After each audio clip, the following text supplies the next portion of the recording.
میرے بھائی یاد رکھیے، میں شروع سے کہہ رہا ہوں، ہم کو نقصان غیروں سے پہنچتا ہے۔ میں نے ہمیشہ کہا آپ کو، اور مجلس کی تاریخ بھی رہی ہے، تو ہم جیسا آگے بڑھتے تو یہ لوگ کھڑے ہو جاتے۔ میں جب ایم ایل اے بنا آج سے 30 سال پہلے 94 اکتوبر میں، اس وقت مجلس کے ایم ایل ایز تھے، سب ہار گئے، میں اکیلا جیتا تھا اللہ کے کرم سے۔ چار حلقہ اسمبلی، چار مینار سے 2 مجلس کے خلاف لوگ ایبریبلز جیت گئے تھے۔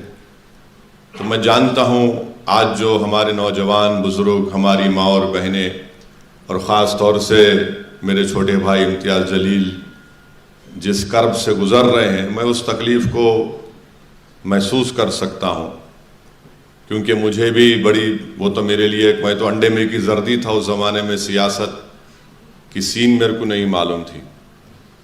ایک شخص لندن سے پڑھ لکھ کر آیا تھا، بیرسٹر کی ڈگری تھی، اور مجھے بڑا شوق تھا کوٹ پہننے کا۔ تو کیا شوق تھا نہیں معلوم، بڑا شوق تھا۔ تو بعد میں معلوم ہوا کہ بھائی صاحب یہ کوٹ سے چلنے والا کام نہیں ہے، یہ آستین چڑھا کر زمین میں اتر کر مقابلہ کرنا پڑے گا۔ الحمدللہ اللہ کا کرم ہوا، اور مجھے میرے مرحوم قائد سالار ملت نے اور مجلس کے تمام مرحوم مجھے بڑے حوصلے دیے۔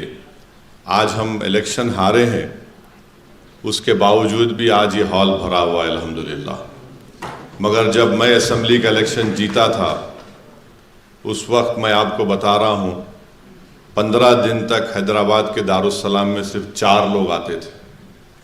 ایک میں، ہمارے والد مرحوم میرے قائد سالار محترم، اور ایک عبدالرزاق صاحب مرحوم جو وہاں پر کام کرتے تھے، اور احمد پاشا قادری صاحب۔ اتنی مایوسی تھی، اور 15-20 دن جو میں اپنے والد کے ساتھ، سالار کے ساتھ بیٹھ کر، وہ میرے کو سکھاتے تھے سیاست یہ ہے، ہمت نہیں ہارنا، حوصلے بلند رکھو، محنت کرو، جستجو کرو، عوام میں جاؤ، راست عوام میں جا کر کام کرو۔ تو میرے عزیز دوستوں اور بزرگوں، ہر سیاستدان کو اس راستے سے گزرنا ہے، اور ہندوستان کی سیاست بھری پڑی بھی ہے۔ پھر 94 میں 96 کا پارلیمنٹ الیکشن ہوا، مرحوم قائد سالار ملت نے وینکیا نائیڈو کھڑے تھے، اور سالار کے خلاف اپنے ہی صفوں سے ایک شخص کو کھڑا کر دیا گیا تھا۔ مرحوم قائد کو اللہ نے 70,000 ووٹ سے کامیاب کیا۔ پھر ایک ہی ایم ایل اے تھا میں، 98 میں پھر پارلیمنٹ کا الیکشن ہوا، اللہ سبحانہ و تعالیٰ نے سالار ملت کو 1 لاکھ کے اوپر ووٹوں سے کامیاب کیا۔ پھر 99 کا پارلیمنٹ الیکشن ہوا، مرحوم قائد کو اللہ سبحانہ و تعالیٰ نے قریب 1.5 لاکھ کے اوپر کے ووٹوں سے کامیاب کیا۔ تو میں آپ کو بتانا یہ چاہ رہا ہوں کہ تکلیف ہے، رنج ہے، اور میں اس بات کو ذمہ داری کے ساتھ کہہ رہا ہوں کہ پوری تکلیف آپ اپنی ذات کے لیے محسوس نہیں کر رہے ہیں، بلکہ پوری قوم کے لیے محسوس کر رہے ہیں۔ اور انشاءاللہ تعالی ہم تمام ابھی زندہ ہیں، زندہ رہیں گے۔ جو غدار تھے وہ مردہ ہیں اور مردار رہیں گے انشاءاللہ تعالی۔ کیونکہ میرا ماننا یہ ہے کہ میں نے اپنے مرحوم قائد سے سنا کہ جو الیکشن میں آپ کا ساتھ دیتا، اس کو زندگی بھر اس کو نہیں چھوڑنا، اور جو الیکشن میں آپ سے غداری کرتا، کبھی اس پہ بھروسہ نہیں کرنا۔ اب جس کو جو دیکھیں، جس کا جتنا ظرف ہوتا ہے نا، اتنا ہی کام کر سکتا ہے۔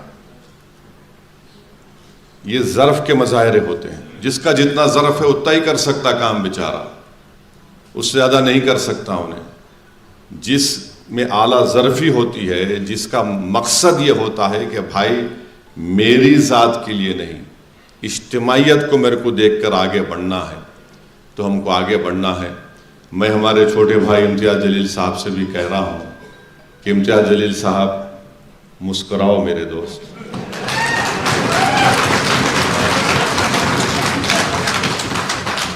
آپ جب مسکراتے ہیں تو ماشاءاللہ اچھا لگتا ہے.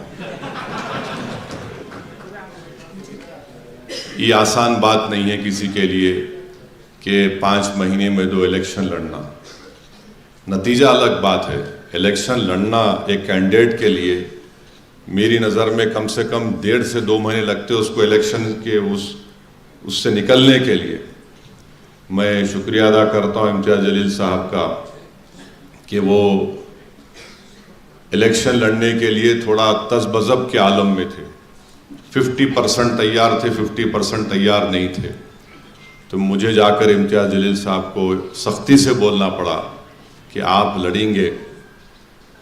اور میں ان کو یہ بات کب بولا تھا؟ جب یہ اپنے کہاں ہے ان کا بیٹا وہ نالائق نہیں ہے، شاید بھاگ گیا ہوں بنگلور. تو بلال کا بول رہا ہوں، انہیں تو چلائیں گے لوگ. بہت اچھا بچہ ہے ماشاءاللہ. اب بعض غداروں کو لگ رہا ہے ابا باپ بھی ایسا بیٹا بھی نکل گیا تو کیا کرنا. تو انہوں خیر ٹھیک تھی. تو میں دبئی گیا تھا بغیر بولے امتیاز صاحب کو، ان کے بچے کا رسم تھا. میں وہاں امتیاز جلیل کو بولا کہ دیکھو یہ سب ہو گیا، بچے کا رسم ہو گیا. تو امتیاز جلیل صاحب کا ایک امتیاز یاد رکھو، امتیاز جلیل صاحب جب اس طرح کرتے نا ایسا تو اس کا مطلب یہ ہے کہ انہوں گوگلی ڈالنے کی کوشش کر رہے ہیں. تو میں امتیاز صاحب کو بولا یہ سب میرے سے نہیں کرنا. میں روز صبح شام صبح 9 بجے سے رات میں 11 بجے تک عام سب کچھ سنتے رہتا ہوں، میرے کو معلوم ہے. آپ جاؤ تیاری کرو. تو امتیاز صاحب کے ایک بہن کا بچہ تھا، وہ ان کا ہاتھ پکڑ لیا روتے ہوئے، ماموں میں بھی آؤں گا، ماموں تم جانا. یاد ہوں گا امتیاز صاحب. تو خیر یہ آسان بات نہیں ہے کسی بھی کینڈیڈیٹ کے لیے کہ 4 مہینے میں 2 الیکشن لڑنا. مگر اس سے ایک بات معلوم ہوتی ہے، امتیاز جلیل کے کمٹمنٹ کی بات معلوم ہوتی ہے. اس سے امتیاز جلیل کی جنون کا اندازہ ہو سکتا ہے. اس سے امتیاز جلیل کی اورنگ آباد کی عوام سے کتنی محبت ہے اس کا اندازہ ہو سکتا ہے. اگر مودی کل الیکشن ہاریں گے انشاءاللہ دوبارہ الیکشن نہیں لڑیں گے. دیکھو آپ ہاریں گے انشاءاللہ، سمجھے نا. تو یہ اس سے آپ اندازہ لگاؤ کہ ایک آدمی پیچھے نہیں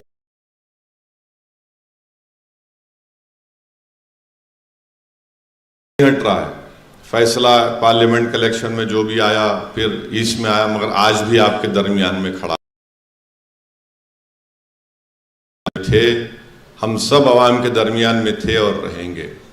اور جب تک اللہ ہم کو زندہ رکھے گا، اوپر والا جو کائنات کا بنانے والا اور چلانے والا ہے، ہم عوام کے درمیان میں رہیں گے. اور جب اس دنیا سے جائیں گے تو تمہارے ہی کندھوں پر جائیں گے قبرستان کو، یا اپنی جو مذہب کیا رسومات ہے اس کے لحاظ سے. تو ہم عوام سے ہم کو شکایت نہیں تھی، نہ ہے، نہ کبھی رہے گی. ہم کو شکایت ان لوگوں سے تھی ہے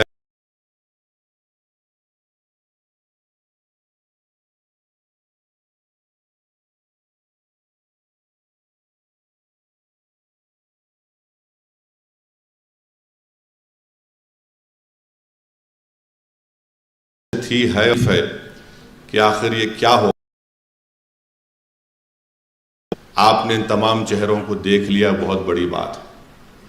آج آپ کے سامنے ہے کہ کون سا چہرہ میرے لیے روئے گا، کون سا وہ چہرہ ہے جو میرے لیے لڑے گا، کون سی وہ زبان ہے جس کو کامیابی نہیں ملی مگر آج بھی وہ میرے غم میں بول رہا ہے، اور کون سے وہ چہرے ہیں جو صرف الیکشن کے وقت دکھائی دیے اور اس کے بعد وہ گمنامی کی زندگی گزار رہے ہیں اپنے گھر میں. درد کون ہے؟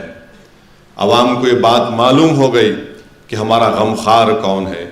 عوام کو یہ بات معلوم ہو گئی کہ کون الیکشن کے نتیجے جو بھی آ رہے ہیں ہمارے لیے ڈٹ کر ایک چٹان کی طرح کھڑا ہوا ہے. اور عوام کو یہ بات معلوم ہو گئی کہ بی جے پی خود نہیں چاہ رہی تھی، کسی لیے یہاں پر آ کر دیویندر فڈنویس کو سب باتیں بولنا پڑا. تو کون کس کے اشارے پر کام کر رہا تھا آپ جانتے ہیں، مگر الحمدللہ اس